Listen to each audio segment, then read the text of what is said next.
Bom dia, boa tarde, boa noite, meninos e meninas. Bem-vindos à terceira aula. Nessa aula, vamos abordar o que será a base do método operacional de vocês, onde falaremos de tipos de gráfico, tempos gráficos, indicadores técnicos de preço, tendências de alta e de baixa e suportes e resistências. Vamos lá!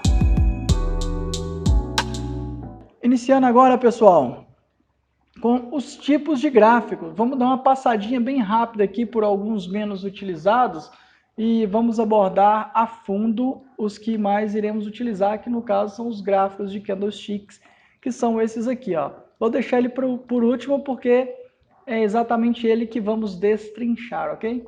Vamos lá, primeiramente vamos falar aqui, ó, do gráficozinho de linha, onde ele marca para nós as aberturas e os fechamentos no movimento do preço. Obviamente aqui nós podemos determinar se nós queremos saber a abertura e fechamento dele no período de 5 minutos, 2 minutos, 2 minutinhos, 1 hora, que seriam 60 minutos, diário,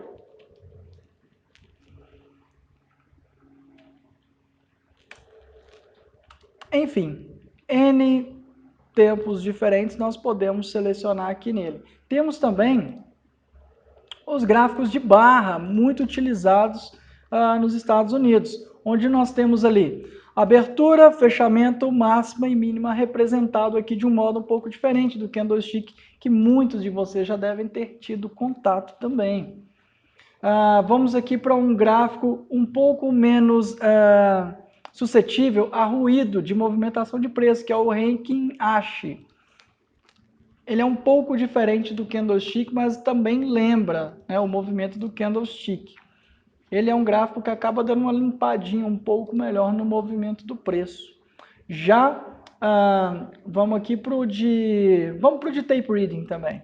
Embora não vamos abordar, mas dentro dele aqui, ó, o gráfico de tape reading, nós podemos, dentro do próprio candlestick, nós conseguimos ver a movimentação. Deixa eu só colocar aqui. Dentro dele aqui, ó, nós temos o saldo agressor por nível de preço. Né? Uma outra forma de identificar as movimentações do mercado em função da agressão, ou seja, do quanto foi consumido em cada nível de preço. Mas esse daqui nós não iremos abordar por enquanto. Que antes de mais nada, entender como os tempos gráficos funcionam. Vamos aos exemplos, pessoal. Vamos dizer o seguinte, que nós estamos analisando aqui a movimentação do preço num período de 1 minuto, ou seja, a cada 1 minuto o preço está fazendo isso aqui, ó. Né? Vamos pegar por gráfico de linha, ele está oscilando a todo momento. Nós temos no de 5 um movimento um pouco diferenciado, seria mais ou menos isso daqui, ó. Já no gráficozinho de 10 minutos, esse mesmo movimento poderia ser caracterizado desta maneira. E em um gráfico temporal maior, na qual fôssemos analisar, por exemplo, em 60 minutos, teríamos somente um gráfico assim, ó, subindo. Vejam a diferença. Temos aqui uma tendência primária sendo assumida, uma tendência secundária sendo assumida e uma outra, no caso aqui seria uma correção, e aqui uma nova perna de expansão. Já no gráficozinho de 5 minutos, temos uma subidinha, ele dá uma retraída, cai um pouquinho e vem renovar o que seria máxima. Legal. Já no gráficozinho de 15 minutos, ele sobe, dá uma descidinha, fazendo uma que nós chamamos de retração, e vem subindo de novo, tendendo a romper o topo anterior. Já no de 60 minutos, temos simplesmente uma super pernada aqui de alta, ok? Isso, se nós trouxermos para o padrão de candlestick, fica muito legal. Vamos entender agora como se formam os padrões gráficos, né? Como se forma o gráfico de candlestick, como é a constituição da representação gráfica do preço por meio dos candlesticks. Vamos considerar um padrão gráfico de candlestick, né, que deriva dessa movimentação aqui, ó, do preço. Ó, ele vem aqui, tem abertura, vamos falar que ele abriu aqui na casa de, vamos colocar, R$5. O preço veio, desceu ali até a faixa de R$3. Depois ele sobe de novo até a faixa de R$4. Cai mais um tiquinho até a casa ali de R$2. Sobe um pouquinho até a faixa dos R$2,50 e vem fazer uma mínima do movimento na casa ali de R$1. Logo após isso, ele sobe mais um pouquinho, rompe os R$2,50, testando ali novamente os R$3, desce novamente até os R$2,50, vem forte, rompendo os R$3, volta novamente à faixa dos 4, rompe de uma vez os 4, vai para R$6, passa sem problemas por R$7. Olha que interessante. Volta de novo para casa dos R$6, sobe de novo para os R$6,50. Olhem só, toda a movimentação do preço. O que é que nós estamos fazendo? Isso considerando um gráfico aqui de 15 minutos, ok? De 5 minutos. Vamos falar que tudo isso que está acontecendo aqui está acontecendo dentro de 5 minutos, ok? Volta para a faixa de preço dos R$5 e se encerra aqui, ó, na casa de R$5. Legal, muito bom. O gráfico de candlestick, ele vai representar para nós exatamente isso aqui, ó.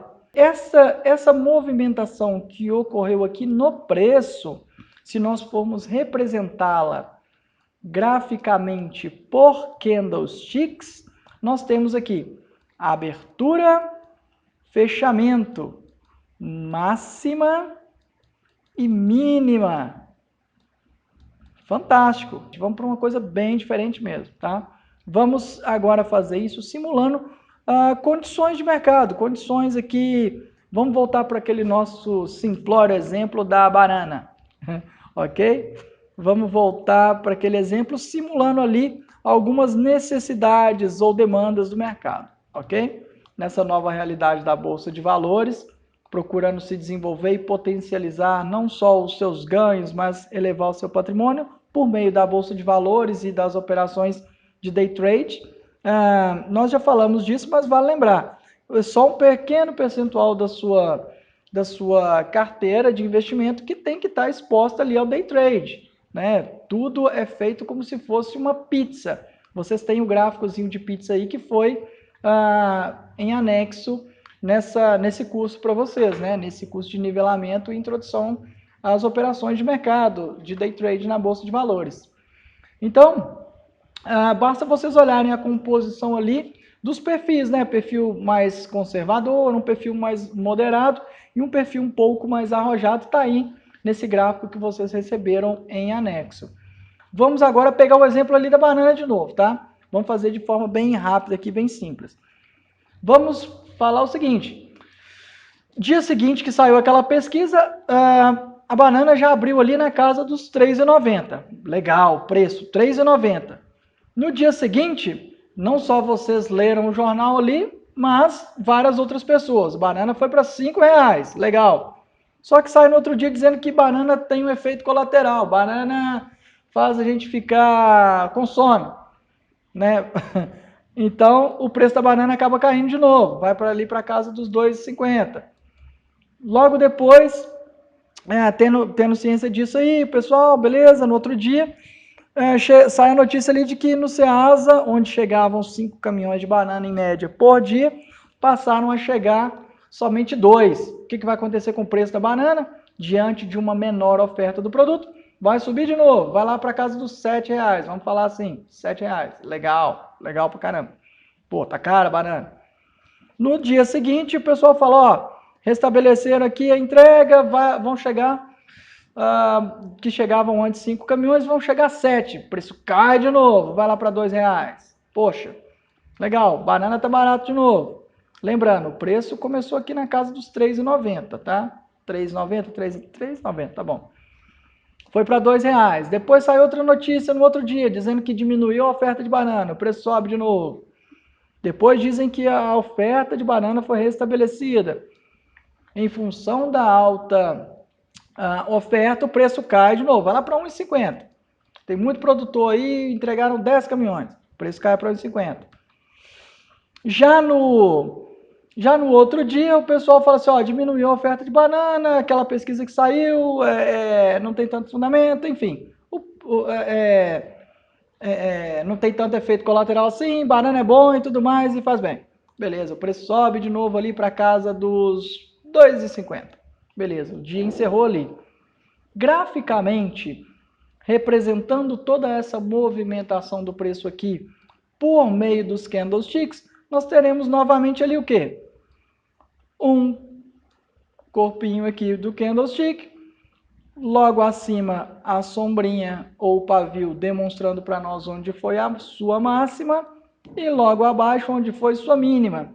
Só que neste caso aqui, o fechamento do preço no dia foi inferior ao preço de abertura, ou seja, este candlestick ele é negativo.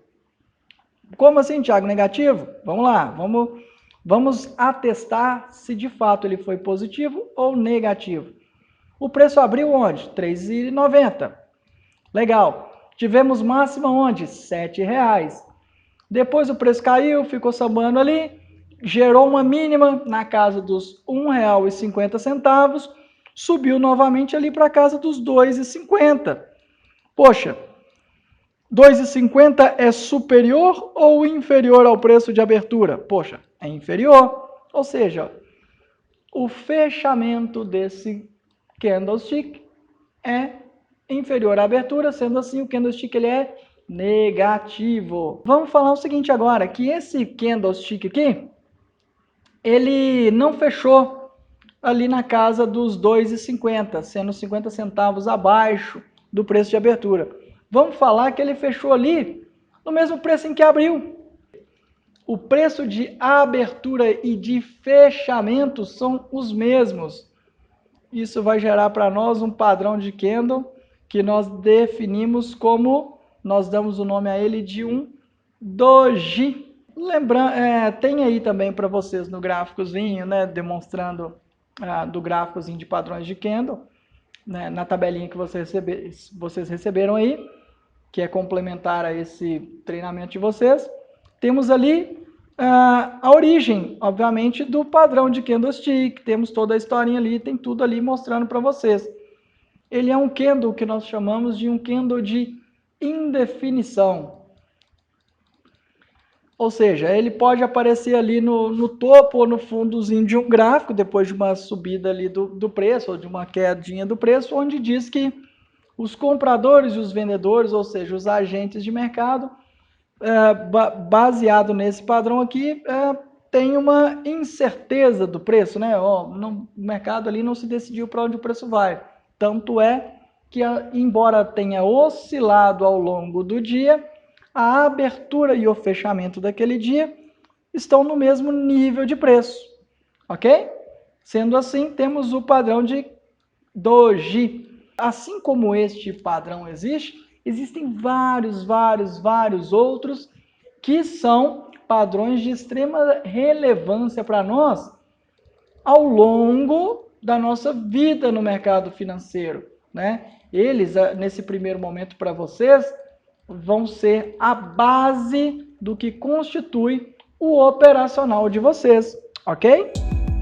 Agora vamos passar para as tendências de alta e tendências de baixa.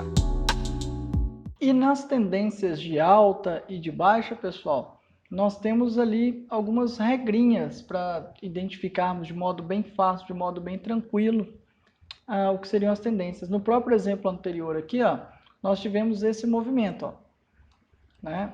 Onde o mercado se movimenta, fazendo expansão, correção, expansão e correção. E ele vem seguindo isso daqui, né? E isso quando o mercado assume uma tendência, ok? Diante de uma tendência de alta, topos e fundos ascendentes. Perfeito? Ou seja, os topos e os fundos anteriores acabam sendo rompidos pelos novos topos e fundos que vão sendo criados de acordo com a movimentação do preço ao longo do dia. Diante disso, para facilitarmos a nossa vida desses movimentos, uma coisa que é básico da análise técnica para vocês são as linhas de tendência. Elas vão ajudá-los a identificar, também elas, né, vão ajudar vocês a identificarem quando o mercado está passando por uma tendência de alta ou uma tendência de baixa, onde os topos e fundos que o mercado vem criando conforme a movimentação do preço ocorre, eles são descendentes, ou seja, a cada novo topo e fundo que vem sendo criado, eles vêm rompendo o topo e o fundo anterior para baixo. Ou seja, topos e fundos descendentes.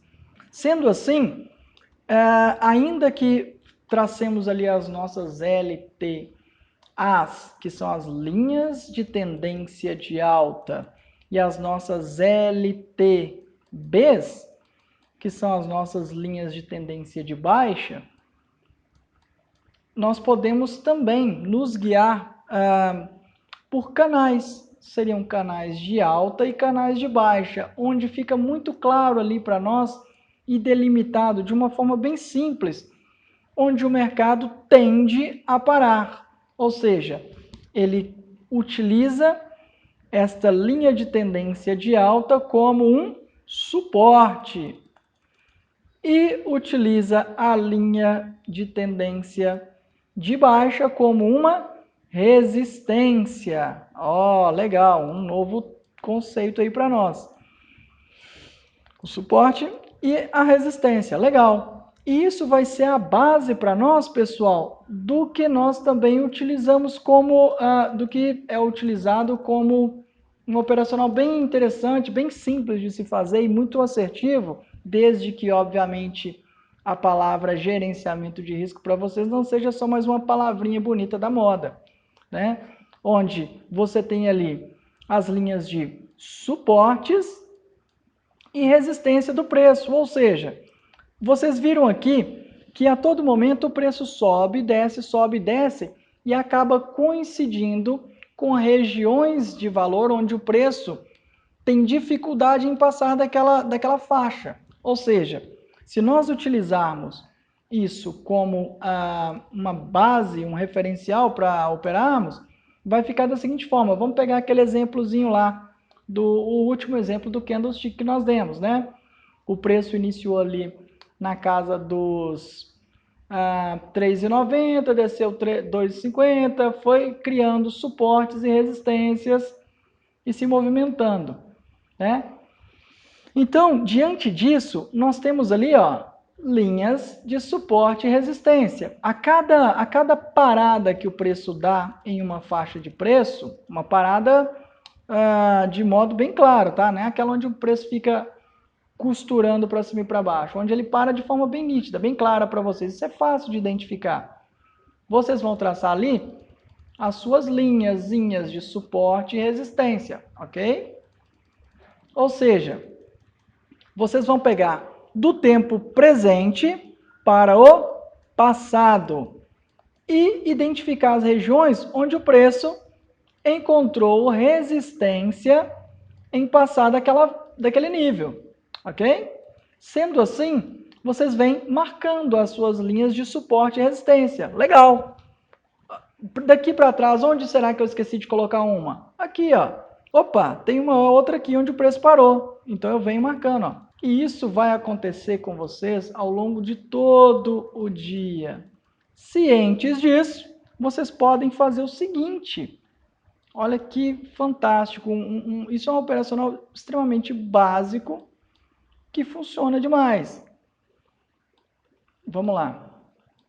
Aqui, ó, nós temos já as nossas linhas de suporte e resistência traçado.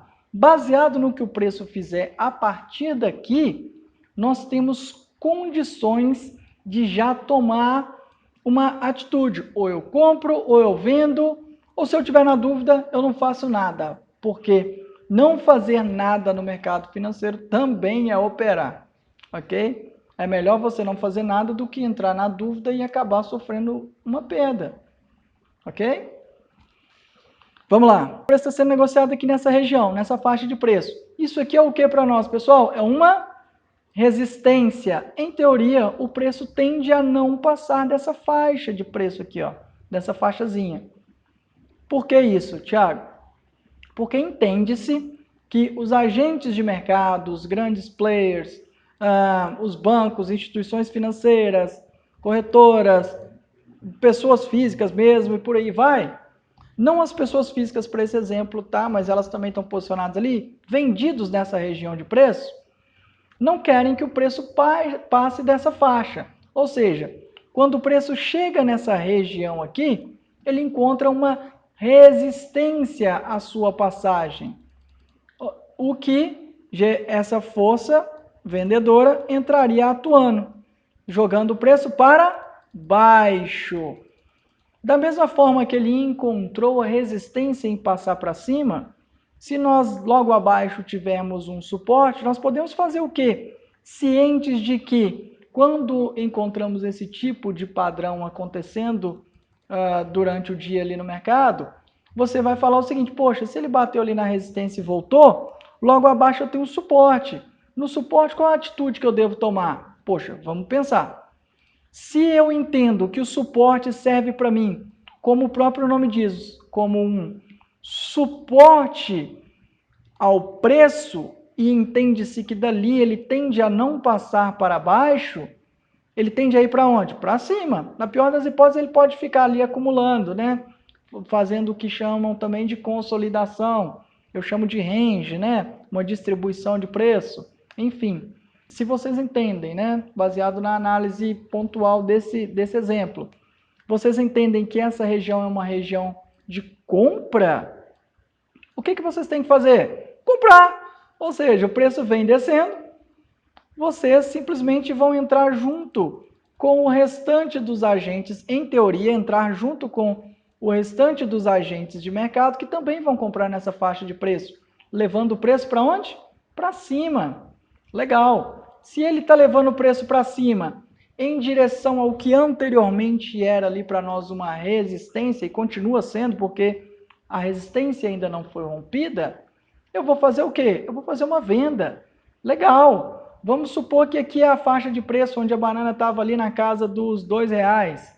E aqui ela está vindo para a região dos R$3. Poxa, legal. Comprei a 2, o preço sobe, eu estou vendendo a 3. Embolsei quanto? R$1. Maravilha. Perfeito. E é assim o tempo inteiro no mercado. E se daqui ele passa? Poxa, passou, Thiago. Legal, passou o preço. A partir do momento em que o mercado rompe o que anteriormente era uma resistência, essa resistência se torna um suporte. Por que um suporte, Thiago? Porque ela está logo abaixo do preço. Ou seja, em teoria, o preço tende a ser suportado por aquela faixa ali, onde quem estava vendido passou a comprar, ok? Então, as intenções de mercado se voltam ao contrário para aquela região. Ou seja, ela se torna uma região de compra. O preço veio, rompeu essa região e está voltando, fazendo o que nós chamamos de correção de preço ou retração. Se ela bateu ali no seu suporte, o que você vai fazer? Vai ficar olhando, vai vender, o que vai fazer? No suporte eu compro. Legal. Por que eu compro, Thiago? Porque era uma resistência, virou um suporte. No suporte eu compro porque, em teoria, todo o mercado está olhando essa região como uma região de valor para que dali o preço não venha abaixo. Ele simplesmente siga para cima. E onde fica sendo o nosso alvo, Thiago? Fica sendo na próxima, podem dizer aí, fala, resistência, legal. Se o preço passou dali, ó, zerei no 3, o preço subiu até 4, beleza, voltou de novo no 3. O 3 era uma resistência, virou um suporte, compro no 3 de novo. Então, com alvo onde? Poxa, alvo no 5 então, Thiago. Beleza, o 5 é o que para nós? Uma resistência. Ou seja, se ele é uma resistência, é argumento mais que suficiente para que encerremos a nossa operação aqui, porque eu entendo que dali o preço vai ter uma dificuldade em passar. Comprei aqui no 3, vendi aqui no 5. Poxa, mais R$2 no meu bolso. R$3 de lucro. Fantástico, excelente. Isso simplesmente obedecendo conceitos básicos de mercado, suporte e resistência. Ok, pessoal? De fato, é simples assim. Só que, mais adiante, vocês irão identificar que para o nosso ativo alvo, né, o nosso ativo, que é a nossa especialidade, que é o dólar futuro, isso daqui em tempos maiores funciona bem demais, funciona muito legal, mas para o intraday, para tempos menores, nós teremos que fazer uso de uma metodologia operacional diferente, na qual nós faremos a análise e teremos a nossa tomada de decisão baseada na análise de fluxo. Com isso, pessoal, finalizamos aqui a nossa terceira aula, onde nós acabamos de abordar todos os aspectos técnicos básicos do que se torna, a partir de hoje, o operacional básico de vocês dentro do mercado, ok? Vou fazer de novo, take 2. Com isso, pessoal, finalizamos aqui a terceira aula, onde abordamos os aspectos técnicos básicos para que vocês iniciem de modo saudável e seguro as operações de vocês no mercado financeiro, com base nos suportes, resistências, linha de tendência de alta, linha de tendência de baixa, para que vocês possam, a partir daqui, se desenvolver fazendo o básico, ok? Vamos para a próxima aula, que é a número 4, onde faremos a introdução ao tape reading, que eu sei que vocês já estão ansiosos para isso, ok? Vamos lá, valeu!